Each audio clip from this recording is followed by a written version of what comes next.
All right, so we're going to start talking about this idea of consciousness, sleep, dreaming, and kind of the way that our mind works on the very kind of behind the scenes level. So, what is consciousness? Okay, consciousness is alertness, being awake versus being unconscious. Okay, self awareness, the ability to think about the self, having free will, being able to make a conscious decision, a person's mental content, thoughts, and imaginings. And to explore the nature of consciousness, it helps first kind of to choose a definition because there's, lots of different things about what exactly does it mean to be conscious. Well, our text defines consciousness as our awareness of ourselves and our environment. Okay, aren't animals aware of their environment? If so, is our awareness different? Possibly because we have a narrative experience of that awareness. So, our understanding of exactly what consciousness is a little kind of is up for debate, as is all of the theories that surround a lot of the stuff that we're going to be talking about in this unit. So there's different forms of consciousness. There's some spontaneous consciousness, there's some physiologically induced consciousness, okay, and then there's some psychologically induced consciousness, or different forms and states of consciousness. Okay, now what happens with the brain and consciousness? There's some findings and debates. One finding, okay, is that some rare unconscious patients have brain responses to conversation. So you might have heard this before when, talking about, coma patients who are completely unresponsive and, in every other sense for whatever, all of a sudden we'll start having brain responses to conversation. So what's the implication of this? Well, don't judge a book by its cover when it comes to what consciousness is. Then there's a debate about what's going on in our brain that generates our experience of consciousness. One view is that there's kind of this synchronized, coordinated brain activity that generates consciousness, or at least is a sign that conscious activity is occurring. So in the kind of the conscious versus unconscious activity, there's a dual mind or dual track mind. Our conscious high track, is our deliberate actions we know that we're doing, problem solving, naming an object, finding a word. Then we have our unconscious low tracks, our mind performing automatic actions often without being aware of them. Walking, getting phobias, kind of the classical conditioning to phobias, processing sensory details into perception, memories, and a lot of the stuff we've talked about. So one example borrowed from, sensation and perception is the automatic processing that comes, hey, I saw a bird. Well, we don't notice that we unconsciously are perceiving color, motion, form, and depth. So our brain and our conscious mind works on these two kind of levels, our high and low. Now, do you think before you act? In one study, students showed brain activity related to pushing a button before they were aware of their decision to push the button. So does this mean that the decision is an illusion? Okay, what experiment from the beginning of the semester does this remind you of, or this beginning of the year does this remind you of? So why have two tracks? Well, one possible benefit is not having to think about everything we do all at once. It could be overwhelming. So, an example, you can hit or catch a ball without having to consciously calculate its trajectory, right? Most of us, well, some of us, not all of us, have the ability to catch and hit, fairly easily without having to be aware of all the kind of mathematical, perceptual calculations that go into, hitting and catching. You can speak without having to think about the definitions of each word. Your brain automatically selects the correct vocabulary, without having to really sit there and think about it. Okay, and you can walk and chew gum and carry on a conversation. Most of us. So what are some unusual consequences of having the dual track mind? Well, just to remind us, right? Blindsight, we've talked about all these things before. Blindsight, selective attention, and selective inattention. The unintentional blindness, change blindness, choice blindness, right? So with blindsight, the case study we kind of talked about was a woman with brain damage, but no eye damage, was unable to use her eyes to report what was in front of her. But she was able to use her eyes to help her take actions such as putting mail into slots. Okay, so what are the two mental tracks in this case? Well, describing the mail and the slot, the high road, right, or conscious track, in this case is known as the visual perception track. The low road, okay, is the unconscious automatic track known as the visual action road. Okay, so she could judge size and distance well enough to insert the mail into the slot, but she didn't have the higher level stuff of actually being able to describe it. Okay, remember we talked about selective attention, how either, we have the cocktail party effect, how we have the ability to do all of those things. Okay, we're, only focusing on one particular sensory experience. We've also talked about selective inattention, where we don't necessarily notice what's going on. Remember, this is change blindness, choice blindness, unintentional blindness, the gorilla in the room that we've talked about. Magic tricks in a sense. Okay, and then also the change blindness. Remember this experiment where they didn't notice that there was a change in the person they were speaking to. And then of course, choice blindness, where, people, when you ask to choose their favorite among two jams, people don't necessarily realize that there's a choice, that the choice has changed. Now, sleep is kind of where we're going to really focus in on. So when we sleep, are we fully unconscious and dead to the world, or is the window to consciousness open? Okay, so consider that we move around, but how do we stop ourselves from falling out of bed? Most of us. Some of you might fall.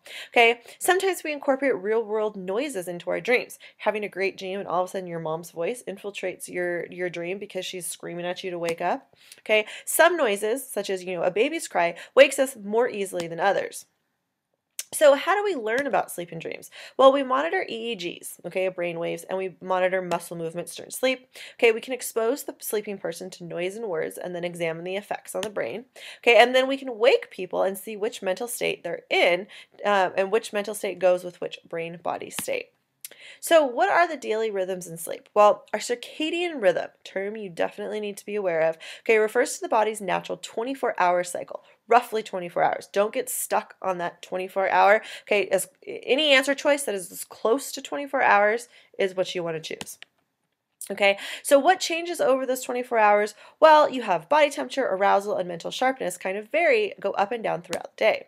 Okay, now we do have some people that are larks and some people that are owls, morning and night people.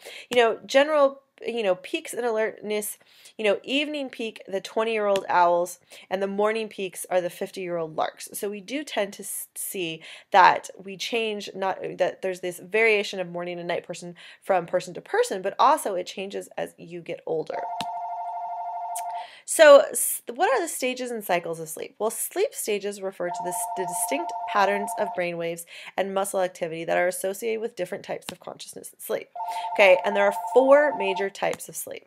Okay, sleep cycles refer to the patterns of shifting through the sleep stages over the course of the night. Okay, so the sleep stages are what's going on in your body at each time, and the cycle is the pattern and the repeating of the 4 stages over the course of the night. And sleep cycles tend to be about 90 minutes. Okay, so from falling asleep, from alert to alpha. Okay, so when you are alert, okay, and you are awake and you're attentive, you have these things called beta waves. Okay, and beta waves look like this. Oops, sorry. Beta waves, are these. Okay, short, tight, fast, very close together type attentive waves. Hopefully, you are all using beta waves. Now, when you are awake and you're starting to fall into a sleep, you go into what we call alpha waves. Okay, so alpha waves in a 1-second period look like that. Notice that they have a higher amplitude and they're spread out. They're farther apart. Okay, so alpha waves are relatively slow brain waves of a relaxed awake state. So when you are falling asleep, okay, you basically go from awake to asleep instantaneously. There is no subtle slow. It's kind of like you're awake and then you're asleep.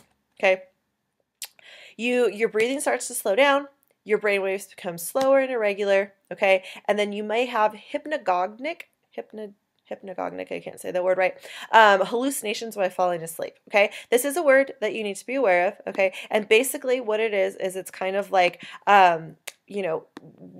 hallucinations we refer to as you are falling asleep. Okay, and then your brainwaves change from alpha waves to non-REM 1 waves. Okay, so what do these non-REM 1 waves look like? Well, you can see that they're even farther apart, okay, and they're slower. They're slower and slower. Now, so you're getting deeper into sleep, but you're not dreaming yet. So the first stage, stage 1, non-REM 1, okay, brainwaves look like this. Non-REM 2, they start to get even slower, and then we start to have what we call K complexes, and the K complexes are these things right here where we have these big chunks of waves. Okay, big spikes of deep waves. Okay, and then we go into non-REM 3, which again, they looks a lot like these K complexes, very tall, very spread out big gaps. Okay. Oh, and then we also have spindles. Sorry, I forgot about those. Okay, we have these spindles, which are these bursts of activity in stage 2. So, and then after there, we fall into REM sleep. Okay, so REM sleep is kind of occurs during periods of wild brain activity, and it's called rapid eye movement sleep. That's what REM sleep is. Okay, so during REM sleep, we have this rapid eyes that are moving very fast. And this is if you've ever watched somebody in REM sleep. Okay, you can actually see their eyes moving in the back of their head. And this is where we dream. We typically have our most vivid, crazy, cool dreams during REM sleep. Okay, now what else happens? Our heart rate rises and our breathing becomes rapid. Okay, we have sleep paralysis. This is basically when the brainstem blocks the motor cortex's messages and our muscles don't move, so we don't tend to act out our dreams. Sometimes this is referred to as paradoxical sleep because the brain is active but the body is immobile. These terms, you need to know these terms: sleep paralysis, paradoxical sleep, rapid eye movement. Okay, now, and then, so what happens over the course of our 90-minute sleep cycles, okay, through our 8 hours of sleep? Well, we start off as awake, we go down, we have 1, 2, 3, okay, we bottom out kind of at this deep sleep here at the bottom. This is the world could come crashing out around you and nothing would matter. Then we come back up, okay, and this is an important thing to remember. We go down, then we come back up, and then we have REM. We go back down, we have a longer period of this deep sleep, we come back up, a little bit longer REM, come down, slightly shorter, okay, come back up, and then we stop going into the deep sleep and we start to have more and more REM sleep as we sleep. Okay, so question, why do we sleep? What determines the quantity and the rhythm of the sleep? Well, the amount and the pattern of sleep is affected by biology, age, culture, variation, light, and brain regulate sleep. So we have more REM sleep when we are younger, okay, and kids need more. Newborns generally need 16 hours of sleep, adults need 8 hours or less, okay. There's individual and genetic variations, there's cultural variations as well. But some things to know is that our circadian rhythms are hard to shift, and that's why we suffer from things like jet lag. And that it can be expressed by light, okay, because light suppresses melatonin, okay, and melatonin is the hormone that kind of relaxes us and gets us ready for sleep. So what does sleep do to us? Well, it protected our ancestors from predators. We're not nocturnal. There were a lot of dangerous nocturnal animals. Okay, it restores and repairs the brain and the body. It strengthens memories, okay, and it facilitates creative problem solving, and it's the time when growth hormones are active. Okay, now what happens if we don't sleep? Well, research tells us that we lose brain power, we gain weight, we get sick, we be irritable, and we feel old. Okay, now sleep loss also affects our body system. So there's a lot of stuff that happens. You know, our muscles fatigue, our joints inflame, our fat cells produce more. Okay, our immune system suppresses, we can't focus, our blood pressure increases. So not sleeping is not a good thing. Okay, and then sleep loss deprivation is an accident risk. Okay, sleep loss results in more accidents, probably caused by impaired attention and slower reaction time. Okay, and there is a correlation here with the time changes and accident frequency. Now, what are some of the major sleep disorders? Well, insomnia, which is the persistent ability to both stay asleep or fall asleep. Okay, narcolepsy, which is kind of where you collapse into a REM paralyzed sleep at inopportune times. Sleep apnea, this is kind of the repeated awakening after breathing, and at bed, time in bed is not restorative because you're constantly waking up over and over again. Okay, night terrors refer to the sudden scared-looking behavior with rapid heartbeat and breathing. Sleepwalking and sleep talking run in families, so there's a possible genetic basis. Okay, and then these behaviors mostly affect children and occur in the non-REM 3 sleep, and they are not considered dreaming. Okay, so that's an important thing. Night terrors and night sleep talking and sleepwalking are not the same thing as dreaming.